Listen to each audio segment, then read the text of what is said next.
today about a really important relationship issue that I think is is just worthy of discussion. And I know a lot of you were asking us about this topic, so we love to talk about the things that you're interested in. So if you're talking about it, we like to talk about it. And so to begin the discussion, first of all, I want to ask you all this question. Give me a yes or no in the chat if you saw this this post. Somebody put it on social media. It went kind of viral. So that made it definitely conversation worthy, and it was an interesting discussion. It says here, and this is from someone's thoughts of a mature man, or sorry, thoughts of an amateur man, or is it a mature man? Sorry, a mature man. Okay, he's not an amateur man; he's a mature man. Okay, very big difference there. He's a professional man, and he's a mature man. He says a man has to love you more than you love him for a relationship to work. Now, I don't know anything about the brother who shared this quote. I don't know what his background is. I don't know what his experience is. Most of us are drawing on some sort of experience. So I've got a bunch of experts today and a bunch of really smart people that are going to help us dissect this. And so what I'm going to do is actually just jump in and ask everybody in here, do you agree with that statement? Give me a yes or no in the chat if you agree with that statement. And then I'm going to ask every panelist. We're going to go panelist by panelist to ask each panelist to say yes or no and why, and give me kind of a why, because I'm really curious. Okay, let's see here. I see somebody says that's nonsense. Someone says it's the opposite, actually. Hannah says that's the truth. Mark says idiotic. Hannah says yes. Okay, Andrea just says hello. How you doing, Andrea? Everybody say hi to Andrea. Dominic says no. All right. So without further ado, let me jump in and let me just start with I will start with Coach Gene and Dr. Dula. I'm going to put you out on the solo screen. So what do you think to this question? Does he have to love you more than she loves him in order for the relationship to work? And if so, why? Yeah. Okay. Dr. Boyce, thanks for having us on. So yeah, we're thinking about it, when we consider, at least myself, consider relationships, we're thinking of it not from the percentage of 50%, 50%. I think that people should come in 100%, 100%, with a relationship for it to work. And when you're talking about love and you're basing it on feelings, then sometimes those expectations can get missed. And so I think that, we should look at it, relationships coming more from a place of, accountability and agreement more than just feelings, because you can miss the expectations. Dr. Dula. And I would say, we've been together married almost 27 years, and we've known each other about 30 since college. And okay, so then what is love? What does that look like? Because what I thought love was when I was 19 and 20 and 21, when I knew him, I met him, is not the same thing now. It's a thing that's always going to need to be adjusted in some type of way. So it seems like it's kind of one-dimensional, what that love thing is. And sometimes you just don't know what would be required to show your love until you get there. Okay. All right. So excellent point. All right. So I'm going to jump over to Miss Rebecca Samuels. Rebecca is the CEO of Pythagoras LLC, a really smart Black woman, has a lot of really good opinions. So Rebecca, do you agree with that statement? Yes or no? I'm going to read it again just so everybody that just came in. A man has to love you more than you love him for a relationship to work. Yes or no, and why? Okay, I guess I'll be the devil today. I think it is a true statement. And the reason why is because we've all heard of that quote that whatever you give a woman, she multiplies it. So I really feel like, speaking for the good women in the room, that if a man pours love into me, someone that I want to be with, someone that I do love as well, I'm going to give him back triple fold whatever he gives to me. So in that case, I do believe that's the way to go. Okay, so Rebecca has a lot of love to give, and she triples it. It's like those 401k plans where they match your contribution. Rebecca's an accountant, and she's very practical, so I'm sure that goes into the process. Okay, so Dr. Alicia, who I happen to be in a relationship with, what do you think about that statement? Do you agree with that statement? Yes or no? If so, why? If not, why not? Yeah, so I think what the statement is saying is that in order for a relationship to work, a man has to have an overwhelming love for a woman above and beyond her love for him, and that when that happens, that's going to carry the relationship and make the relationship sustainable. I'm not certain that that's necessarily what it takes to keep a relationship going long term. Long term, you're going to need commitment and you're going to need trust for a relationship to continue long term. Maybe at the beginning, if he like sees a woman and he falls in love with her and at first sight and he walks up to her, that kind of romantic sort of thing where a man kind of pursues the woman that he wants, that part I can understand. But in terms of sustainability, like that's what's going to carry the relationship. I feel like Mr. Mature may not be very mature in that comment, because it really is, like the gentleman said before, it does take 100% from both couples and both people, and that's what keeps it sustainable. And so commitment is when you're in it for the long haul, you're loyal to each other, you prefer to be with each other above and beyond anybody else that may come past you. And having that trust means that you have each other's back, that you're doing things with the best interest of your partner at heart. And that is what's going to be sustainable. Okay. All right. So, Miss Trey Kearney, and by the way, if anybody, I know, wait, Adrian dropped out again. Okay. Let me pull him back in. Okay. There we go. All right. So, if you drop out, and you're in the backstage and I don't catch you, you can wave or something. I'll see you. Okay. So, by the way, so everybody who's watching, the experts, I didn't get a chance to ask, websites and books and things like that. So for everybody in here, if you have a book or something you'd like to know about, you mentioned the book. I know Trey, I know you've got a lot of stuff out there. So Trey Kearney, I'm gonna go to you next. Do you agree with that statement? If so, why? If not, why not?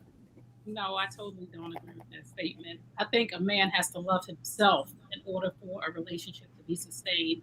We have a lot of failed relationships because men aren't healed, so they don't have the capability of loving a woman for long term. And likewise, I think women have to love themselves to maintain relationships. There's too many of us that are dependent on the other person to maintain a relationship. One whole man and one whole woman equals one healthy relationship. And for us to say that a man has to love a woman more for the relationship to work, I don't think that's a true fact. I just think it's so many men that have issues that are not addressed because men should just chuck it up and men just need to do what they need to do and they should be emotionless and all this other things. But I think a lot of men don't know how to love themselves. So how could they love a woman fully? Interesting. So, so Adrian, and now when I hear Trey's comment, my thought is when she says men need to learn how to love themselves, I'd be curious to, and I want you to answer the question for sure. And I know you got background in this, but I'm always thinking about this. How do I show that I love myself? I think I love myself. I think I know how to take care of myself. I'm a pretty happy person. So what are your thoughts on that? When just that whole men have to learn to love themselves. Now, mind you, I assume she's also saying women as well, right? I think she did say that. Right. But Adrian, give me your thoughts on just all of this that you've been hearing. Loving yourself is his ability to set boundaries, know what he wants out of life and be in pursuit of those goals, knowing how to take care of you. Remember, we have those 7 things that we should all be aspiring for: financial, spiritual, emotional, what it means to have family and build legacy. So a man who is mature, who's loving himself, is focused in those areas, being accountable, working on himself, spirit, soul, body, and mind type of thing. So I think that's a very good statement. As far as the whole, a man needs to love her more than, no. So that's a big resounding no, because I think for a couple reasons. One, it speaks more so to me to the insecurities of women and them trying to ensure themselves, right? Because in a lot of instances, women view men as insurance policies. They want to insure their life with the man. So in order for that to happen, she needs him to love him more than she loves him.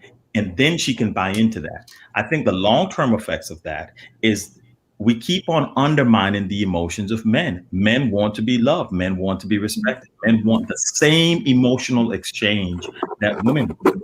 So we just have to find a better way to get to it. But I definitely don't think that's an accurate statement at all. Okay. All right. And okay. So last but certainly not least, Mr. John Harris. So I'm glad we got some men, a nice balance of men and women to provide perspective. So John, when you heard that statement, in your experience and just in your view, what do you think about that? Well, to be honest, I kind of threw up in my mouth a little bit. So that's a resounding no. Check this out. Expecting a man to love a woman more and for that relationship to work is like an idiotic statement to me, especially considering that 70% of the divorces in this country are initiated by the women. And then you look at the fact that when they do have a divorce, a man can love a woman to death, and that's not going to stop her from leaving that relationship. I mean, and then also we have to look at what was the reason, what is the real reason these two people are joining together anyway? Is it because of love? Is it a situationship? Is it for financial security? Is it just to have in-house sex? It all depends on what they're getting married for anyway. So it really is based on both partners, both of their intent and their intent with the relationship. Okay. So John says intent. That's really interesting. I thought about that statement and I was trying to process that, right? And I was thinking, Coach Jean, I was thinking about the fact that, I as a man, again, I'm not an expert in terms of having studied relationships the way Alicia has, right?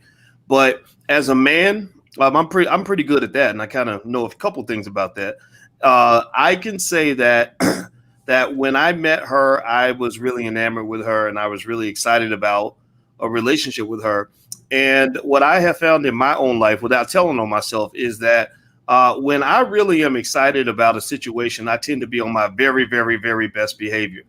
Meaning that, whatever the best is, like Anita Baker said, giving you the best that I got. Well, not everybody's going to give you the best that they got. Some people are going to give you the worst that they got. That's why I don't believe that there's such a thing as a good man or a bad man. It's which type of man did you get that day? And it's like if you go in the store, sometimes I'll drop $3,000 on something. Sometimes I'll get mad because you charge me $8, right? It depends on what I want at that time and how I view whatever it is that whatever exchange I'm seeking to make, right? So do you think that it's possible that that scenarios where the man is really, really, really, really, really, really, really, really, really in love with the woman, and let's say she loves him too, and Rebecca, because Rebecca mentioned her matching program, her matching funds program, where she says, whatever you give me, I'm gonna give it back. And there are a lot of people that do that. And I'm just shooting from the hip on this, but I feel like women are just a little better at that. Not that men can't be great in our own way, but there are some things I think women and men do better than the other. I do believe that. I don't believe we're the same. What do you think about that? When you're talking about commitment and men just kind of being on their best behavior, and you compare that to scenarios where men are not on their best behavior, do you think that there's some benefit or some sort of, let's say someone's looking for security. They're thinking, I don't want this to end, so I want to find somebody who really wants to be here. Like you're hiring somebody for a job. I really need to know that you want to be here. If you don't want to be here, then you should go. Do you think there's any sort of practical logic behind that sort of statement? Dr. Boyce, just like what Dr. Alicia was saying, just thinking when me and Andrea started, I wouldn't say I was head over heels. I grew head over heels, fell in love. But after a while, the emotion, roller coaster, will take a toll. And so at WeBuildLegacy.com, we deal with, the 4 pillars of relationship or building legacy, which is partnership, mutual respect, accountability, and I missed one, right? Yep, you said the agreement. Partnership, mutual respect, agreement, and accountability. Because with the emotion, you're doomed to find yourself, going back and forth, missing out, on expectations. Because I can only read so much, she can only read so much. But at the end of the day, what did we agree upon? And to me, if he could keep what he said he agreed to me to do, I'll feel like that's love. If he said, I'll do this for you, we agreed to this. You kept the agreement. And if there needed to be an accountability thing, and he was like, oh, you know what? You're right. I got it. And he shows up for that. Oh, I believe you love me. Yeah, because in 27 years, I missed the mark a whole lot. No, you don't. Still missing the mark. No, you don't. Still missing the mark. No, you don't. Well, I want to ask this question. I'm gonna leave this wide open, and if I don't get your chance to make your comment, just do like this or something. That way I don't miss anybody. But you know, and I like what Coach Jean was mentioning. You know, that being honest about missing the mark. Like we all miss the mark sometimes. But a lot of times, you know, it seems to me that there are so many scenarios where I will see examples where we're talking about what's wrong with men, but I don't always hear a lot of women say, you know, I miss the mark a lot, or I do a lot of things wrong. But a lot of times, because it's like, especially when you talk about that thing like infidelity, I'm sorry, I'm just gonna say, men are usually the ones who are caught in that category as opposed to women. Not that women don't do it though. We know women do it. Right, because because women are there when men are having sex. Women are usually there, so we know what's going on. But they compare it to like dogs and cats. You know, they say that the cat covers the shit up a little bit better. Right? So I'd be curious to know what y'all think about that in terms of just kind of really thinking about that. When you try to make relationships work, and why do I think I keep hearing more often that men are the ones saying, yeah, I messed up. Yeah, I'm not so good. And you don't hear that as much on the female side. I don't really see as much accountability being pushed on that end, but maybe I'm wrong. Tell me where I'm wrong, please. Mm-hmm. Anybody? I want to address two things. I want to go back. I'm going to address this, but I want to go back to the commitment thing. I think part of the challenge that we have in relationships when we talk about women wanting the man to love her more and this whole thing of commitment is it's a part of our socialization process. Women are socialized into wanting to see marriage as a goal for them to achieve. It's a part of their rites of passage. And it is for men as well. But I think women hold on to that a lot more because they're socialized from very young to want. I mean, I have a 9-year-old daughter. She's already talking about getting married. Where did you get that from? Okay. Make it make sense. And so young girls move into that. I think we have all of the Disney movies and the things that contribute to that, right? But I think the problem where women lose their footing is women tend to believe that because they are more interested in the commitment of a relationship, that they are prepared for the relationship. They're just more committed to the idea of commitment, but it doesn't mean that they have the other skill sets that sustains a relationship. And I think men get a bad rep because men are less committal in those early stages, right? Later on, eventually a man says, hey, I want to settle down. I want to have a relationship. I want to be committed. But women tend to reach that space, it appears, sooner. So they call men immature because they're not there yet. Men are just simply more honest about where they are in their process than women are. And a lot of that might be biological because women tend to want to have their children earlier. Their clock is ticking, but men mature. Their maturation process is on a different timeline, not less mature or more mature, just simply on a different timeline than women. And I think that's where men and women miss, and we get the flack for it. But women are just more committed to commitment a lot sooner than we are. Wow. Trey, I can see your body language. Like you have something to say to that. Go ahead, Trey. I just want to say, he said men are more honest. No, if men were more honest, we wouldn't get into a lot of situations that we get into because men tend to think that women can't handle the truth. So a lot of men stay in relationships way too long. And I'm not saying that the women, I've learned to get off the roller coaster ride. When you show me who you are, I'm out. But I'm 51 years old. It took me a long time to get there to see and say, oh, this is not where it's going. It's not in the forecast. So if it's not in the forecast, I bounce. I heard what you said. But so many men don't do that. So many men leave women in limbo, and they will go smoke her out to not treat her nice anymore, or start not listening to her, or start not paying attention until she just can't take anymore. I just think, and this is just my opinion, if more men were honest to say that, I just can't do this with you. Like, I thought we was cool. I thought I liked you. Now I don't. I mean, the truth hurts, but women can heal from the truth. And men have this, sometimes, maybe it's ego. You could tell me, I don't know all the men on the panel, of I don't want to be the bad guy. You're going to be the bad guy either way, whether you tell me the truth and say, I don't like you no more, Trey. I ain't feeling you like that. Or if you stick around and string me along and damage me for the next man. But I don't think men are open and honest. I think that they sugarcoat and smoke screen, and then they feel there's some level of honesty when a woman walks out because she just can't take anymore.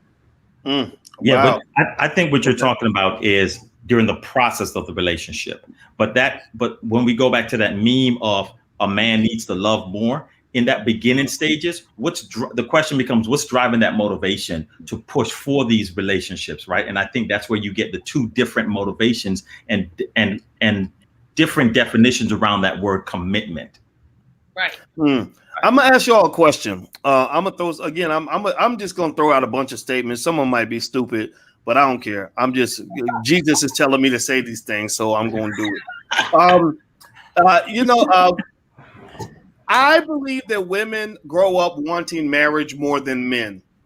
I do not believe that men, when I sit with my boys and we're talking about what we want and what we dream about and fantasize about, we're not opening up bride and groom magazines, talk about how wonderful our wedding day is going to be.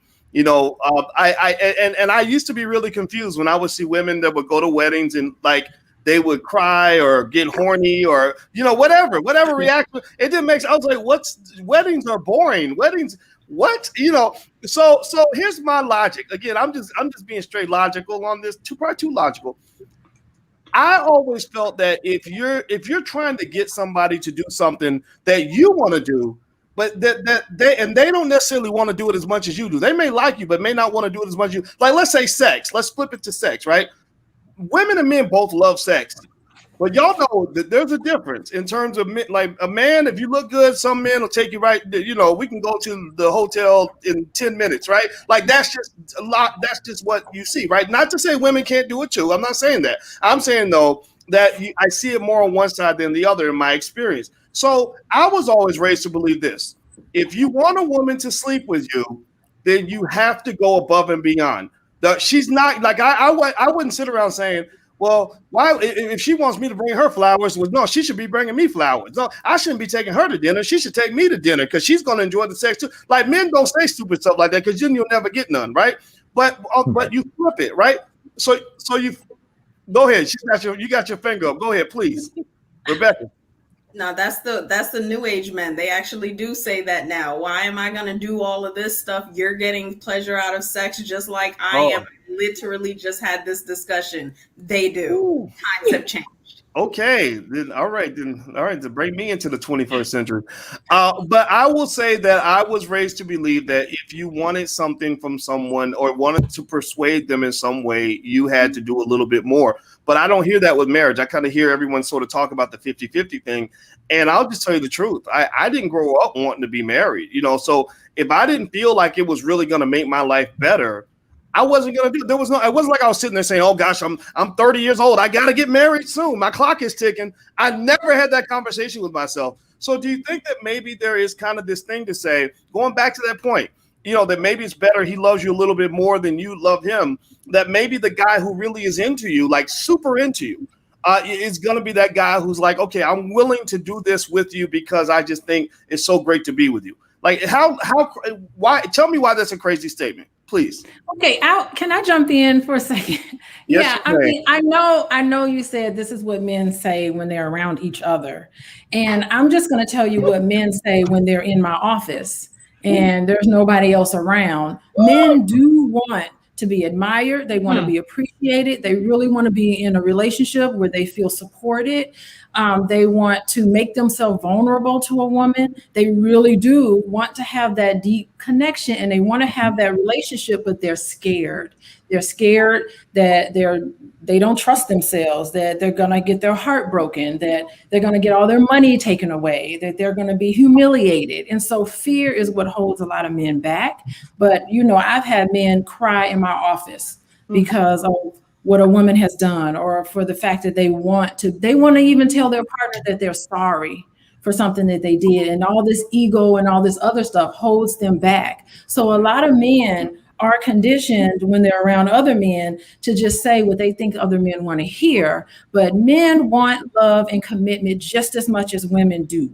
Right. Yes. I don't doubt that. I don't doubt that at all. I think it's a matter of the right situation, right? Like it seems to me that it's like when mature men tell each other that you're getting married, usually the conversations I see are like, wow, you sure you're ready for that? And he'll be like, yeah, man, she's really the one. You're like, oh, well, congratulations, you found the one, right? But in terms of just sort of congratulating you just because you got married, I don't see that as much. Like the marriage in itself is not the point of celebration.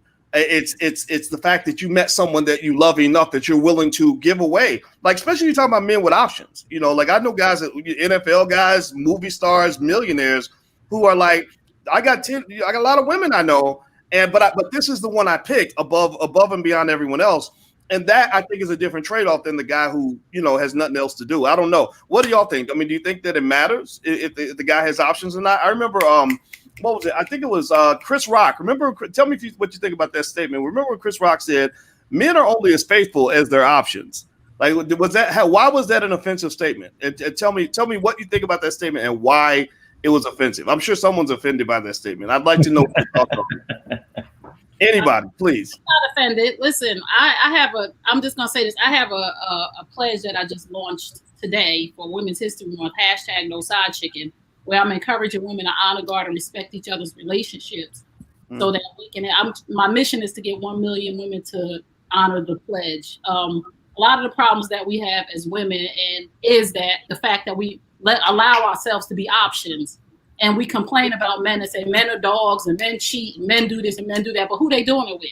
One of us. Yeah. And we expect men to respect us when we don't respect each other.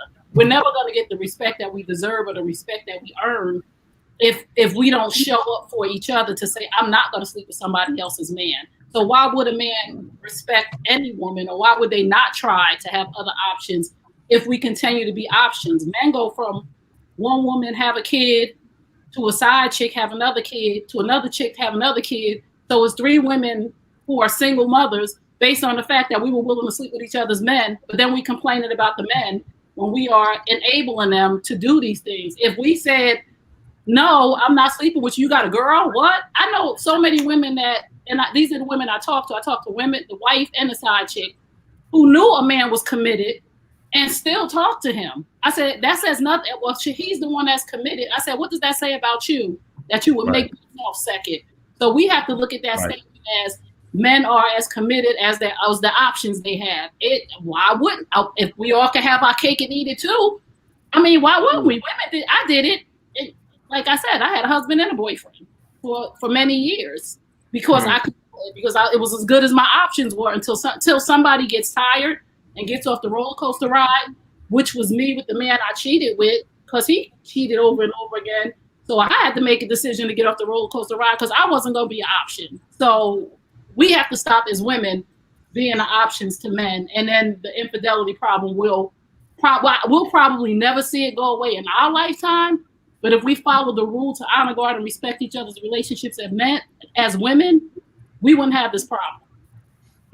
Okay, so no side chicken. All right. Well, I like chicken, but not side chicken.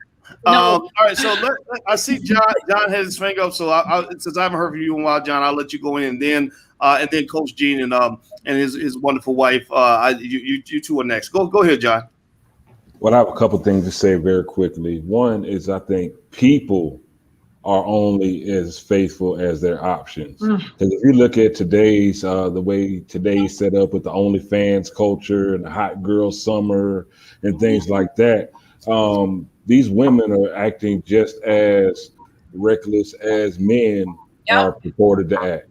Yep. And now, this is what I'm going to tell you just for a moment of transparency. I've been wanting to get married since I was the age of 6. Oh. Wow. And that's because I was taught that being a man and manhood is about being able to care for your family and build on your legacy. So it's like that's what I have been preparing myself for. So it's kind of hard to use blanket statements to say men this or women that when I think it's just a people thing. It's not a man or woman thing. It's a people thing, and the way we interact with each other has definitely changed in recent history. Okay. All right. Excellent points. Okay. So Um, Now, Coach Jean and is it Dr. Dula? Yes. Okay, Dr. Dula and Coach Jean, please. Can I start? Okay, so I was really enjoying what Dr. Leisha said, and then John just spoke about when he wanted, he said, I've been wanting to get married since whenever. We only have sons. We have 26, 24, 18. 19. How old they are? I don't know. 19. Something, right. And the oldest, used 7 to years old. 7 years old, wrote a song on his own about his wedding song. His wedding song. I'm gonna sing this to my wife. Like Dr. Leisha said, we have our sons, these grown men. We have watched them. They would call or they would come home. One of them just was like, "Mom, can I just come home to recenter?" And all of these things are about what girls, young women have done. I know she's lying. This person just said this. Devastated. Here we are. We work all these years. We hear all the comments about young men, men this and that. We teach them how to use their words. So we're like, okay, somebody's gonna know how to get to men that know how to talk. We try to emulate what a relationship that's healthy can look like. And that does not keep them from going out there and being hurt, just like a girl would be hurt, a young woman would be hurt. So, I've heard so many comments about what men are and what women are and things like that. But, I always said I just refuse to believe that all I was blessed with was things that were broken to come out of my body. That just is not how it is. We are all conditioned. We are conditioned to do things.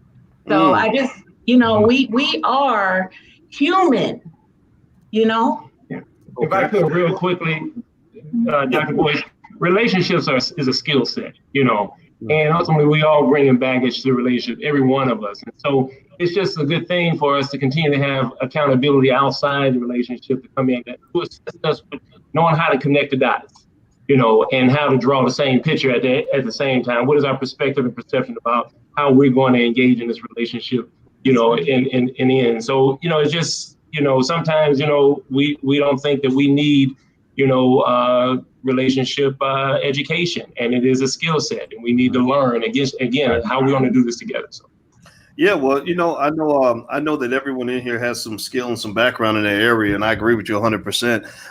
And let me show you all something real quick. This when Trey was speaking about her movement, No Side Chicken, which makes me hungry now. I want some KFC or something. I saw this. I thought about this article in Vox. Now this chart that's on the screen is a chart that shows I believe the marriage gap growing between white women and black women.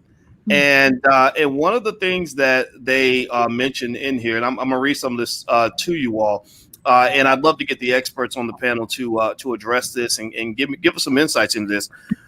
Basically, they said that the gap in marriage, in the percentage of black women married and the percentage of white women married has grown dramatically. They said in 2006, 67% of white women between ages 25 and 54 were married, while only 34% of black women were married, a gap of 33 percentage points. And as Figure 1 shows, the one I just showed you, the racial marriage gap has been increasing. It was 17% in 1980. The differences in family structure between black and white households have been an ongoing concern for policymakers. In his famous report, Moynihan, 1965, saw a clear link between family structure and growing social problems such as poverty and crime among the black population. So one of the things that I want to sort of bring up on that when you talk about side chicken, is that it makes you wonder. I remember hearing T.I.'s wife Tiny. She used the term "piece of man," and she said, I'd rather have a piece of a good man than to have no man at all, or to have a bad man all to myself. Now, obviously, that doesn't fit, traditional norms of what relationships supposed to look like, right? We understand what monogamy is and all that, but if there's not a one-to-one connection between the number of marriage eligible black women and the number of marriage eligible black men, what's the solution? Is it to tell black women to date, guys who are not black? I don't know. I'd be curious to know. Anybody got any thoughts on that? Yeah, I think that there is enough black men. I mean, that's just what they're trying to tell us. I think that there are a lot of good black men, but they would rather focus on us believing that there are not enough black men so that we would think that we would have to share a man. We don't have to share anything. I believe that, and I'm a spiritual person. I love the Lord. I believe God created enough of everything. I'm an abundant liver. I don't think that there's no shortage of good black men. I just think that we have to, first of all, we have to let down our guard as black women because we've been hurt by the very people who are supposed to protect us. Let's go back to the fact that we've been hurt by our dads. Like a lot of black women have been raised in single parent homes who have not had a black man in their life. So we have our guard up because we feel like the very man that was supposed to protect and provide for us from the beginning did not. So how do I trust some dude that I really don't know if my own father didn't stick around? My father, my biological father, wasn't in my life. He's alive and I know him, and I'm not mad at him. He's not mad at me. We have conversations when I see him, but I had abandonment issues that I didn't even know I had until I started to do the work on myself to say, why would I think that me behaving this way is okay? Why would I think that these behaviors that I have is okay? So I had to go back and do the work for myself, but nobody's going to tell me that there's not enough good black men out here. You just want to shine a light on stuff that you want us to see, that you want the world to think about black men. There are some, I have amazing, and on this panel right here, I have amazing black men around me. It's your perspective of what you see and what you're willing to take in. So we have to really change the narrative, and we have to shift our perspective and look at those men that are around us. Maybe they're not the football player. Maybe they're not the basketball player. Maybe they're not the millionaire, but there are black men who are productive, who make decent salaries, who are good men. But if you want Birkin bags because you're looking at Cardi B and red bottoms, that's your problem. There's hardworking janitors, there's hardworking men who are working at McDonald's, who are managers, who are working their way up to be the owner of McDonald's. It's the perspective that you take. And I'm not saying that we have to necessarily date a man by his potential, but you have to be able to see past certain things. And if you want Birkin bags and red bottoms, then maybe you should buy them yourself, because there are some. That's not the narrative out here. But let's go here. It looks like Adrian's got something he wants to add to that. Go ahead, Adrian. Not, it's just, unfortunately, that's not the narrative. You know, there's so much conversation about what a man is supposed to bring to the table. I think the intersectionality of the conflict we have in our society is based on this whole construct of provide and protect. I think what Black people are doing is they're trying to play or participate in a system that was never constructed for them to participate, because we've never had the economic means, right? So bingo. This idea of a man is supposed to provide and protect is seen as a one-size-fit-all system that does not work for our community, because the capital is not there. So until men who uphold this notion, but predominantly women who I hear so much of them talking about wanting a man to be able to do these type of things in terms of provision, can begin to come into a more realistic space about what these standards should be, then we're going to continue to have this disruption and people not making the connection that we need. Like 65% of households, like 65% of households have a 2-household income, right? So women are working, right? And then we have an entire feminist movement, women's suffrage movement that has pushed for rights and women to be in the workplace, to be in spaces that they have historically not been in. But then they also want to hold men's feet to the fire to be in a space of provision. So women want to take both sides of that coin. They want the upward mobility of the 21st century, but they want to hold the man fast to the traditional constructs of the 1950s. So that makes for a very disturbed paradigm when it talks about men and women trying to get with each other. It's just not going to be effective. So I think until we have that conversation and settle that part of the issue, we're going to continue to have very distant expectations, which leads to a lower marriage rate. But like John said though, you can't say women, because you can't put me in that bucket. Like John said, you can't put women and men in different buckets. It's people. So we have this perspective as women where we'll say, well, all men. And then, I mean, I definitely think we know it's not all right. I mean, but respectively, John. But it's a broad enough, it's a large enough segment of the population that it has a statistical impact, right? And I think that we can say, if we focus on those women who don't have morals and values, and those women who want Birkin bags and red bottoms, and those women who don't want an honest man that goes to work every day and takes care of the kids and helps change. If we focus on that perspective, or if we focus on all men cheat, then that's what the media is going to continue to shove down our throat. We have to change it around as Black people and say, no, we're going to focus on this group of people. We're going to focus on the women who are not requiring these things, and the men who are not looking for a woman on a stripper's pole. We have to change that narrative ourselves in that perspective. We're all focused on that thing, and we have to change that. But even in your example, you're still talking about on the outskirts of what that bell curve looked like. Even I'm saying in the middle of our average of 38,000 to 55,000 salary earning, the vast majority of what middle Americans look like in terms of middle class to upper middle class, you still have a very strong social construct about gender roles that works against the Black community because they're trying to ensure this provision and protection according to this Eurocentric capitalistic construct, which you need money to participate in. So if historically the money's not there for the Black community, the way that it allows us to fully participate, then we have to move different because our money is different. Okay, Dr. Dula, I see your fingers up. Yeah, and then I want to ask Rebecca a question too. Go ahead, Dr. Dula. Yeah, I was glad you said gender roles, because this is my area of research. I literally went, and when you first mentioned Dr. Boyce, Moynihan with his self and how the households begin to look and shift and all of that without going into that detail, I would like to just kind of shift this a little more, less of that we all have to be homogenous in this, and more of the context, the one that we come from, the one we challenge couples with all the time and individuals. There will be those who want that traditional whatever. There are going to be those that want that. This is what I want. And there will be men that want to feel that.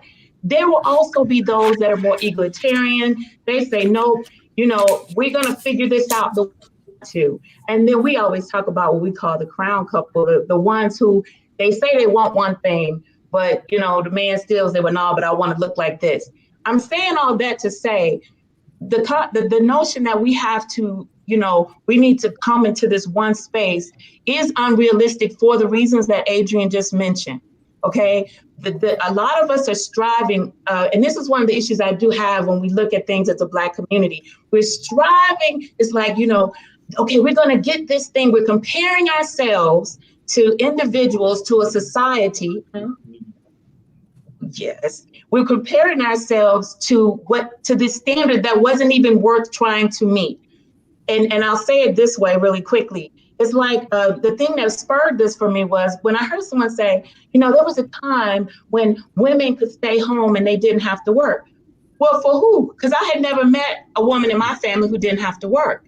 But in the relationship courses that have faces like ours, we are still telling women, there was a time when you didn't have to work. So then the pinnacle of things is, if I get a man that can do this, this, this, and this, and this for me, I don't have to work. Rather than looking at what our situation has been and what kept those families together. You know what? I'm gonna get you. What kept them together. That means that we cannot come from this same perspective, just like what Adrian was saying. We can't do that and expect to be successful. It doesn't mean that no one will be successful. It just means let's come from our paradigm. Let's come from our context. Let's look at what has worked for us rather than looking at what majority culture has done. Okay, I want to ask Rebecca a question. So earlier we mentioned the scenario, the template of the guy that might be, he's working at McDonald's, but he's the night manager and he's working up to become the store manager. Now you are a CPA and you run your own company. I don't know how much money you make, but I bet you can afford a Birkin bag or whatever that expensive crap is that I never would buy. how does that make you feel as a woman if somebody says, I don't know, I have no idea what you'd be attracted to, and I'm sure, I know you're a good person, so I'm sure that you're not going to judge solely on income, but if the guy in the McDonald's uniform comes up and he's extremely nice to you, what honestly goes through your mind when you're considering whether or not he'd be an adequate mate for you? I'm a weirdo. I'm a weirdo. So I'm a weirdo. I have been always that girl that don't like guys coming after me. And that is something I've had to change, because in the course of dating over the years, the feedback I've gotten about myself was that I'm too aggressive. If I see a guy that I like, I'm the type of girl that'll put my number in his hand. I paid for many first dates. So I'm the weirdo. I'm probably not the person to ask, but I'll just say this. And again, I'll be the devil tonight. I'm fine with that. I am turning 37 this year. Okay. I have done the hard work. I have laid down my foundation. At this point in my life, any man that is interested would have to be at that same point. And it's just because I'm very ambitious. When I take off, I take off. So I don't want, I've had the issues before in past relationships where I'm making more money than the guy, so he feels inadequate. I've had just all those type of experiences that make me say, like, what do you want me to do? Am I supposed to be the woman that's depending on you? Or am I okay to be independent? And it's not even waving the banner or telling you how educated I am and all this other stuff. It's just, this is me and I'm sharing myself. So I don't want someone that's like, damn, she really put together. I don't think I could compete with this. I'm not trying to compete with anybody. I'm just looking for somebody that is at that more or less same level that we can join forces together. If someone's still in his mother's basement playing PlayStation and he's, working part-time at McDonald's, I'm just not at that stage anymore in my life. And I would appreciate if men in general, no one specifically, would stop telling me that I need to give people a chance because I don't know if I'm missing my blessing. It's like, what the fuck is that? Sorry, excuse my French. Well, I kind of think it's a matter of being honest. I mean, we talk about honesty, right? Like, I think a person should be honest with themselves about what you really want. Don't let people tell you what you're supposed to want, because I don't think that works. Like I know I wanted Alicia, right? I know exactly what I like, the beauty, the brains, the booty, whatever it is I like. You ain't got no right to judge none of that. None of that, right? And because the thing is, if you get to where you're lying to yourself about what you want, then you're going to be sitting there next to somebody you're not even attracted to. You're going to be like, dang, my uncle told me she was a good catch, but maybe he should be laying next to this lady. Like, that's a terrible feeling when you make choices based on what other people tell you to do. I think you need to just be honest and say, look, if you want to get a man that can get you a bag, then that's cool. I mean, just make sure you know what that trade-off is. And also, here's my thought too. I don't think it's so much just about the money. Like from my research, I'm finding like figuring out what women want, I found has been very complex, very difficult, right? It takes time. I had to read books about it. And I don't believe it's just the money. I think that it seems to me that the money is a reflection of other things, like your initiative and your go-gettedness and his intelligence and ambition and all these other things that even if the money wasn't there, those things in themselves would be attractive. I don't know. Does anybody have something to say about any of that? I'm just babbling. I don't want to babble too much. Please. Yeah, I'll jump in. I mean, it makes sense not thinking about what other people want for you, and even just looking at that statistic, I've seen many women stay in relationships, Black women stay in relationships that are very disrespectful, very toxic, very harmful to them because they thought, oh, I'm not going to ever find a man. I'm not going to get a man. There's a shortage of Black men out here, so I better hold on to this one that I have, thinking that there is no abundance. So there's an abundance, and you can be true to yourself and know yourself and love yourself enough to be able to say no to somebody and to find that mate that does it for you, somebody you have similar values with, someone that you think that you can gel with and build with. Yeah, definitely. I agree, Boyce. Not listening to what other people say is important. Yeah. Well, everybody who just came in, we're having a great conversation about relationships. And we started off by asking one question, but these are smart people and I don't want to put anybody in the box. But that fundamental question was, does a man have to love a woman more than she loves him in order for the relationship to work? I think we can agree that the answer is probably no, right? Like you can have that 50-50 or even something different from 50-50 in the other direction and still make it work. It seems like because there's so many other variables that come into play. That's what I'm guessing based on hearing everyone here. Would you agree with that? But it's also a power play, right? Because remember, if you've ever heard the statement before that whoever loves less holds more power in the relationship.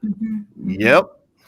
So if someone is saying, well, I need him to love me more for me to be comfortable in it, she's in effect saying, I want to be the more powerful entity in the relationship.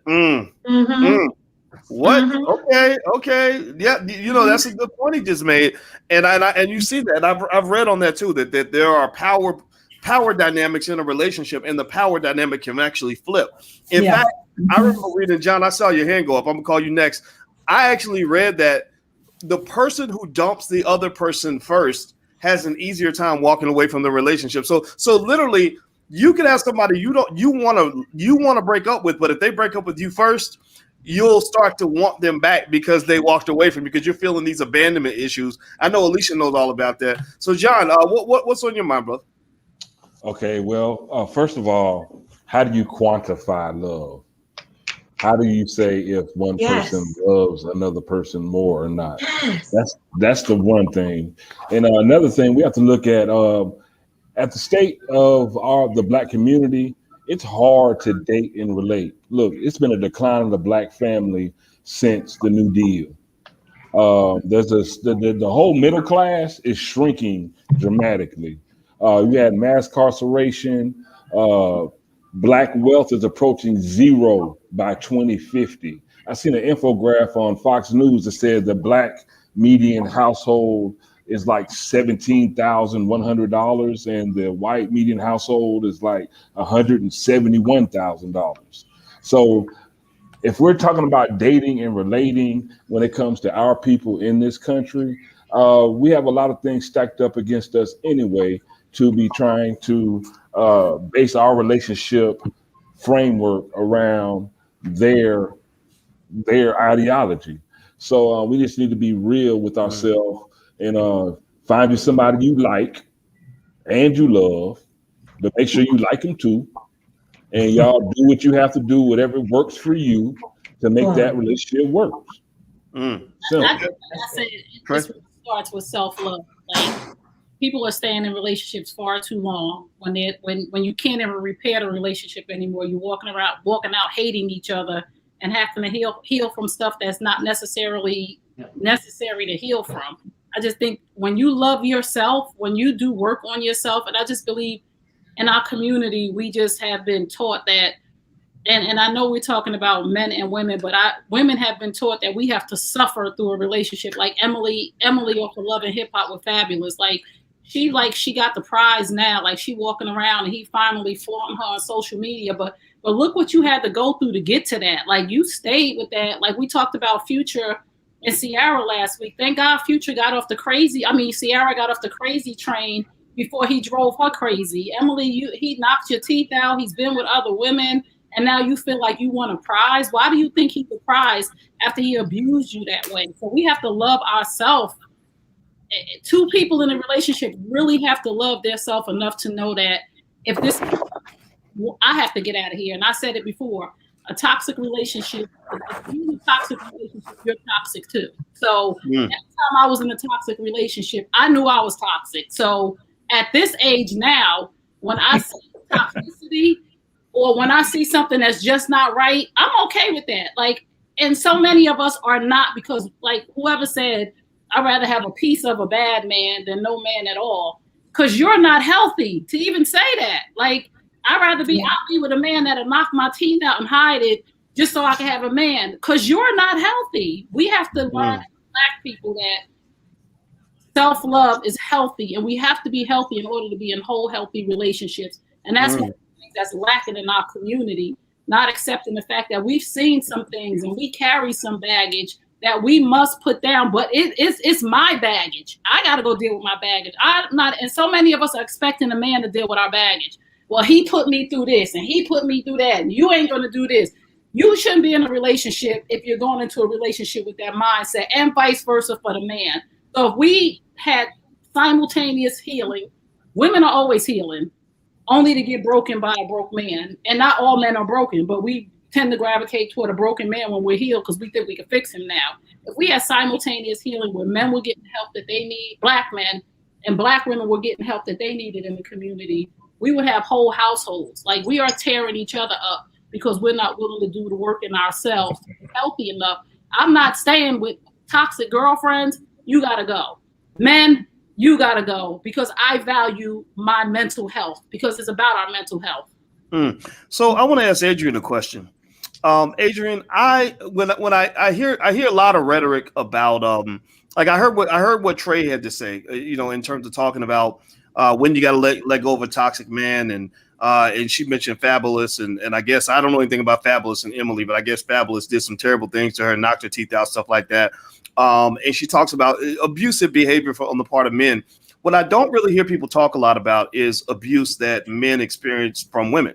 Because it almost seems like it doesn't show up in the same form that it does with men. Like, a woman isn't going to knock your teeth out typically. Now, some might, but most won't, right? But I hear, like, I'll give you an example. Alicia and I, we've debated and tried to figure, we talk a little bit about different things we see online. Like, for example, when Kevin Samuels is talking about relationships, sometimes he's a little bit rough, and he unconventional. His style is, some people love it, some people hate it, but there's a lot of men who say, thank God he's finally telling the truth. He's talking about, and what I'm hearing is pain. I'm hearing from the pain that a lot of men are feeling in their relationships, where they feel that they're being abused, but because men aren't quick to say I was abused, or we're not going to call the police. Police are going to laugh at you. It's hard. We're not as good at sort of expressing that, right? Like, we don't get to carry like a flag saying I'm a survivor of abuse, because that's not what we do. But what forms of abuse do you see that men are experiencing in their relationships that isn't really being talked about enough, if anything at all? Yeah, so that's a very good question, because typically, statistically, women are actually more domestically violent than men. But what happens is how we view it. We have to look at the data and then begin to piece it apart, and you understand it better. Most of the times, by the time we hear about a man being violent or domestically violent, it has reached a point of extreme violence, right? So extreme violence becomes a punch, a throw, even all the way to death, right? And as unfortunate as that is, but a lot of times women are committing acts of domestic violence. Remember, domestic violence begins at the space of an unwanted touch. Most men don't interpret the behavior or the physicality of women as being domestically violent. So one, I think some men don't know that they're even experiencing domestic violence. Two, it's underreported because of the masculinity and manhood identity thing, right? Because I'm a man, I can't look like I'm getting punked out here, right? So I'm not going to report it. But when women, when you mush his face, put your finger at his temple, when you push him, right? When you throw something at him, all of those are acts of domestic violence. I think what happens with men is, because it doesn't raise to the level of seeming danger, right? Imminent danger, then it doesn't seem as violent, and therefore they don't take it to be domestic violence. But those are acts of domestic violence. By the time the man begins to respond and it's now escalated, now it's, he's being domestic violence. And the other thing about it too is, unfortunately, I've seen it, I've experienced it, and I know if it happened to other people, where women have the ability to do a better job of code switching, right? Where they are first could be very aggressive, and then when law enforcement gets involved, all of a sudden it's, I don't know what happened. How does that? Right. So that unfortunately, and I know Dr. Alicia, obviously in her line of work, similarly deals with that all the time. So that's the truth about that.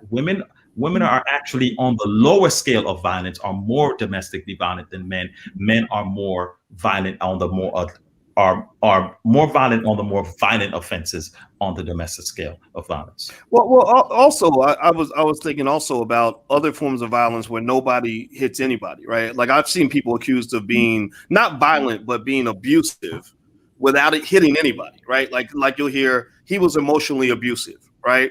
Mm-hmm. I don't hear a lot of men talk about women being emotionally abusive, but to me, when you get to the point where nobody's doing anything physical, like physical men, we're just naturally stronger. We have the testosterone and all that. But when you're talking about a battle of the mind and the emotion, then everything's equal at that point. I've seen the abuse go in both directions. Sorry, go ahead. Go ahead, please.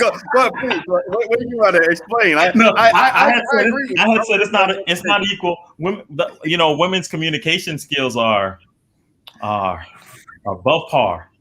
Yes. I can't wait to hear what Dr. Alicia says because she's over there. Yeah, I've seen really painful psychological abuse by women on men, and a lot of men don't see it that way. And sometimes I'll just point it out and say, that's abusive. She was stalking you. That's abusive. She was breaking into your phone. She put a tracker on your car. She's requiring you to check in with her every hour on the hour. She's calling you names. She's yelling at you. She's driving by your house in the middle of the night. That's abusive. And he's like, what? No, I have to tell him, like, right. You can't even go to sleep at night because you don't know if this lady is going to come through the door. I have pointed that out to say this is very poor boundaries. This doesn't work. This is extremely toxic. You can call the police. This is illegal. It's just as bad. Stalking by women has been a huge issue, and I see it a lot in my practice, much more. And very rarely do I see a man being physically abusive to a woman. Maybe I know it's pretty common, but I haven't seen that as much as I've seen psychological abuse. I've seen that tremendously by women on men. Yes. Mm. Okay, John, go ahead. Especially you have a lot of women nowadays, they'll deny the father the ability to see their child. They'll call the police on them for no reason, knowing that these police are definitely going to have a more aggressive take towards this black man because they've just shown to do this repeatedly over and over. I've seen so many women, especially I play football. So I'm in a locker room with 100 guys. And I'm looking at it. So I have the window. I'm looking to the window of 199 other guys. And I'm seeing women pour sugar in their car tanks, flatten their tires, bust out their windows, come by their house, do physical damage to their homes, throwing their clothes all out in the street, destroying property. So many different ways that a lot of men just eat it. And a lot of times we just eat it and move on. And it's not, and that's got to change, and that's definitely has to change. But I do want to make just two more quick points.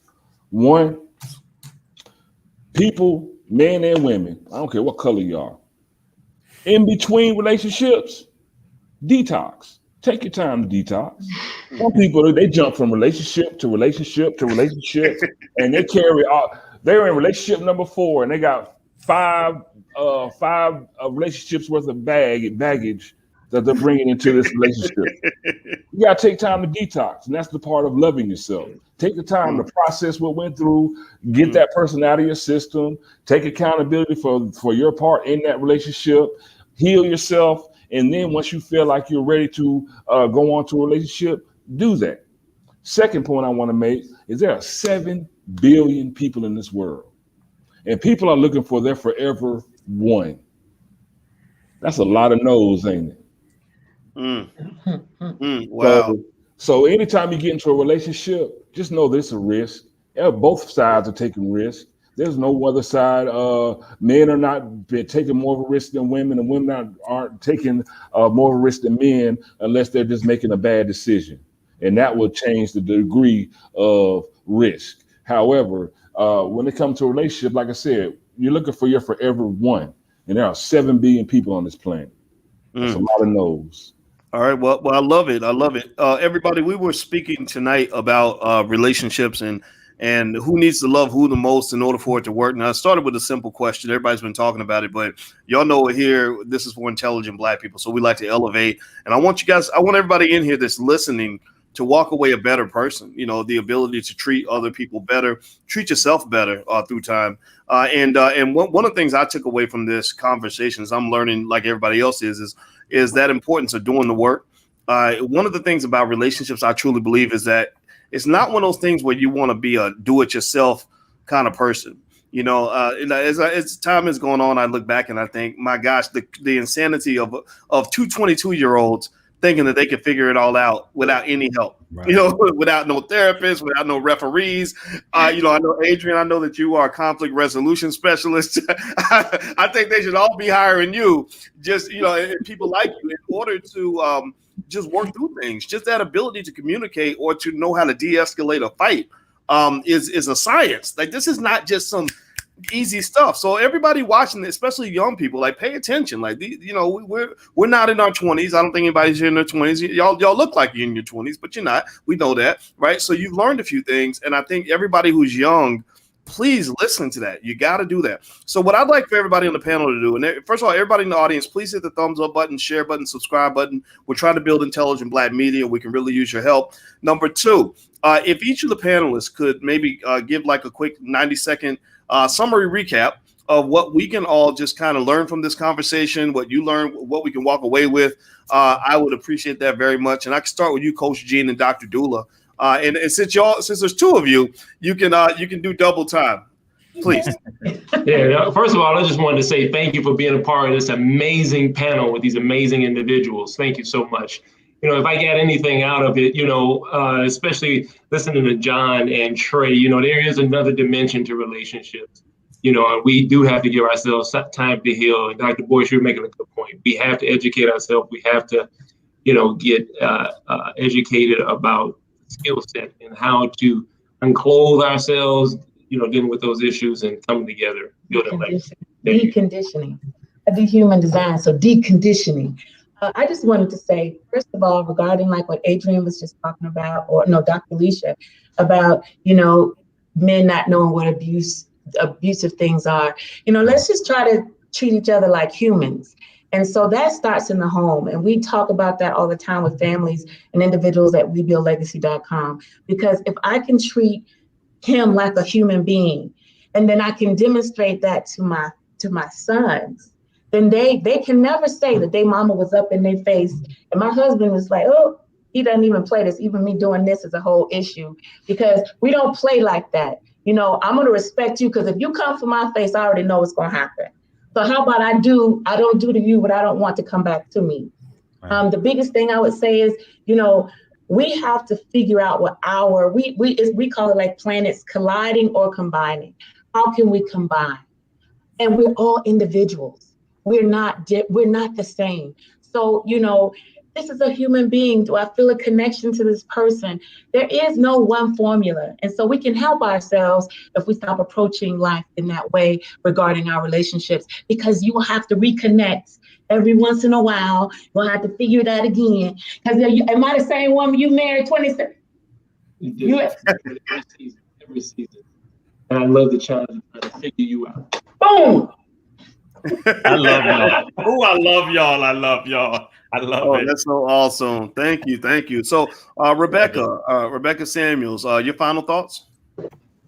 Definitely, I agree with the gentleman that said we need to take time to heal and detoxify between relationships, because I think everyone is jumping from person to person because they don't want to be alone, rather than taking some time themselves to say, hey, you know what is it that I truly want? So I'm not wasting my time or somebody else's time. And I think that's something that both sexes need to do.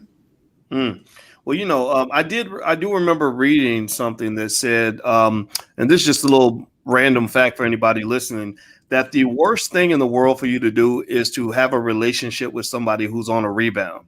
That was one of those things where I consistently read that's an absolute no. It will not work 99% of the time. They claimed, I've never seen it work, because there's something about the fact that part of the reason they may be attracted to you is because you're different from the person they were just with. They don't even really know what they want yet. They just know you're not that. right? Like T.I. said, this ain't that, right? This ain't that, right? That's they're literally on that mode. So be very careful about dating or forming a serious relationship with anybody that's on a rebound, because I don't think people are in their right minds in that situation. So John, Mr. John Harris. By the way, John is on the Black Boss channel. So if you guys want to see John, he does stuff almost every other day with Farmer Brown, the MC, and they actually talk about something really important like black land ownership and agriculture, growing our own food, stuff like that. That's on the blackbosschannel.com. I'll put the URL up on the screen. Everybody should subscribe, because if you want to listen to black men and hear what they have to say, you got to go to the blackbosschannel.com. And actually, Adrian, you're so smart, man. Actually, both of all the guys here, I invite you all to contribute as well. So I think that black men should be heard as well as black women. So that's what that is. All right. So John, your final thoughts. Well, my final thoughts on tonight is I definitely agree with that. There's no singular answer in how to relate with someone, because you can one person can really have two. Every relationship with every person is going to be different, because we're all different, and we all can, like you said, combine. And the way we combine and how well we do that is going to determine, how successful that relationship is going to be. But I think that everyone, both men and women, we just need to be honest with our intent. If all you're looking for is some booty, say that. The other person, that's all they might be looking for, And if you're looking for a serious relationship, state that, and set your boundaries and work towards that. Other than that, like I said, any relationship, it is a gamble, and it's all about how you play it. All right. It's all a gamble. It's about how you play it, and be honest with your intentions. Okay, I like that. Okay, Ms. Trey Kearney, your final thoughts. My final thought is take care of you. Be whole, be healed. Make sure you're accountable for what part of when relationships break down, it's a two-person problem. And so many times we're pointing the finger and blaming the other person instead of being accountable for our part in the breakdown in the relationship. We can never, ever make somebody be with us that does not want to be with us. But I always do self-reflection. And the one thing that I've learned is to get off the crazy roller coaster ride when you see the things. Like, we stayed for so long. We all have the right to get off the ride. You stay as long as you stay, so you can't blame another person.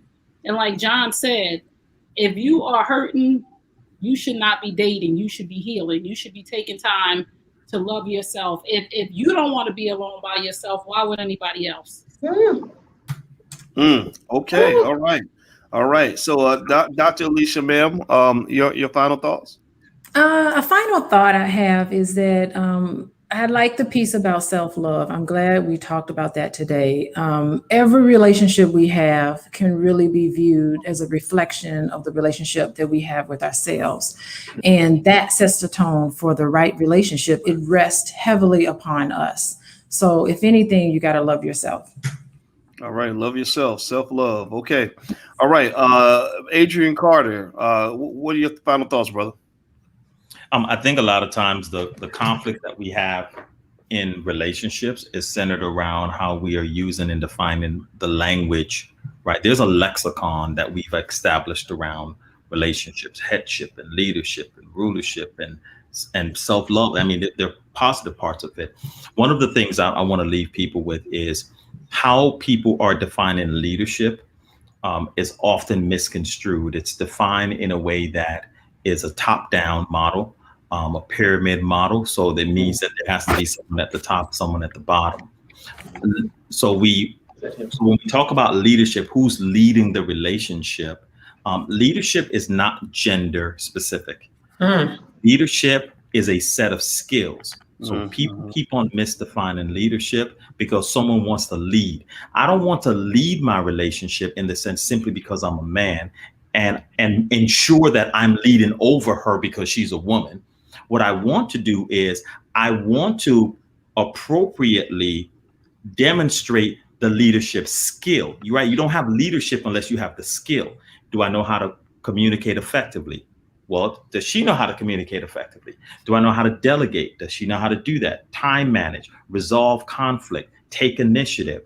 if I'm a person who is a leader, I have to demonstrate the skill for it. And if she's able to demonstrate those same skills, then doesn't that also make her a leader? How about we learn to lead? Because effective leadership allows for the capacity of leadership for others to also be good leaders in that space as well. Yeah. You know, I love that point. and I think that what you said, Adrian, that inspired a thought when I was thinking about the difference between, say, LeBron James and Tom Brady versus Michael Jordan and Kobe Bryant. No disrespect to Kobe. I know Kobe is deceased, so I'm not going to say anything negative, but Kobe and Michael they were similar. And I put them in the same category because they were similar and they were really tough, really rigid. You know, like Michael could be a bastard if you stopped him from winning a championship, you know, and that style of leadership did achieve success. But later on, you started to see some flaws in that leadership when he went to the Wizards and guys were kind of rejecting him. Whereas when I see LeBron James and Tom Brady around their teammates are appreciative and grateful, and they're playing better because they're with them, because they're giving them the ball and they want to see everybody succeed. And that style of leadership, that more cooperative style, is one that's certainly more appealing than that dominant, overbearing style, right? And I think that's what I think about when I think about a household, right? Everybody can lead in their own way. I mean, sometimes you can lead just by doing your best, and you got to also know the difference between being the leader and the follower, the teacher and the student, the pilot and the co-pilot, right? You switch back and forth, and again, I guess I'm telling on myself, because that's kind of what we do here. I can't walk into a household with a woman who's a full professor and pretend like I know everything, because that's just not going to be true, right?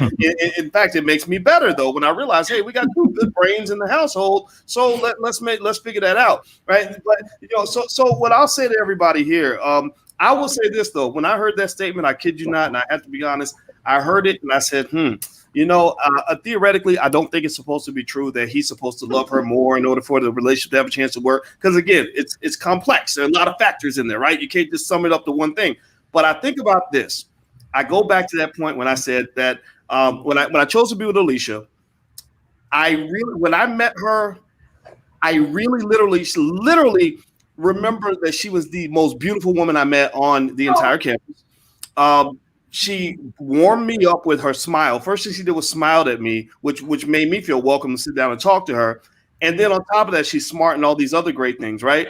And the thing was that, you know, when people ask me, they would say, well, you know, because I had people come up and say, because they saw when I proposed to her, and it was kind of, you know, we filmed it and put it online because we believe in Black love, and I just believe that we got to honor Black women. Like, we have to proudly, loudly love Black women. I'm a believer in that. And so that's why I shared. It was a little awkward though, because you're like, gosh, how are people going to take this? But I was like, I don't care, whatever, let's just do it. But when people would come and ask me and they'd say, so what made you want to pick her and settle down and want to be with her? And it was like, because I just adore the shit out of this woman. Like I felt like, okay, this is my chance. I'm not gonna mess up. I'm gonna give everything I got. Like, that was my mindset. And so when people say, well, how could I find something like that? I'd say, you know, maybe there's that guy that might be in your friend zone who loves the shit out of you, who worships the ground you walk on. And are you ignoring him in exchange for some other guy who's a little flashier, who doesn't like you that much? I just really think, I'm a big believer for anybody that's looking to settle down, like you're looking for the one and all sorts. Find that person who really adores the hell out of you. Like I think that should be one of the most dominant factors in a relationship, because I know for sure I wouldn't want to be doing all this if I didn't think she adored the hell out of me. You know, because my first thought was, okay, I know how much I adore her, but maybe I put her on a pedestal. Maybe she's going to be a bitch when I get up close. Maybe she's just like a really mean person. You know, I was really thinking this, and she adored the hell out of me. I said, okay, boom, jackpot, we did it. This worked. Let's do it. Let's move forward. Right. So I think those dynamics have to be in play, because if you don't, you run into what I call this the Halle Berry problem. Right. Halle Berry, gorgeous woman, dated all these alpha men who were super sexy, you know, Dave Justice and what was that other guy who had the sex addiction, the singer? You know, thank you. Yeah, like okay, you know, my thought was like, okay, if she's really looking to settle down and have something that lasts forever, why not find that guy, maybe that neurosurgeon that nobody knows about, who thinks Halle Berry's the most gorgeous woman in the world? Maybe that would be a better choice for her if you're really trying to get somebody that's going to really put their best foot forward. Again, but then again, that's my simple-minded thinking. I'm an idiot. What do I know? So I'm gonna just be quiet. So thank you all. I want to say thank you to all the panelists, and I'm gonna bring everybody back like individually because all of you are so smart. And I did a lot of talking. And I apologize for that. And I want to say thank you so much to the audience for joining us. I truly appreciate your time. If everybody could, before you go, please hit the thumbs up button, share button, subscribe button if you have not done that yet. Also, we're going to do this again. We're going to have lots of panels on relationships and all these other topics. And so you'll see everybody here in the future. So thank you all very, very much. Have a good day. And thank you again to the panelists. I appreciate you very, very much. All right.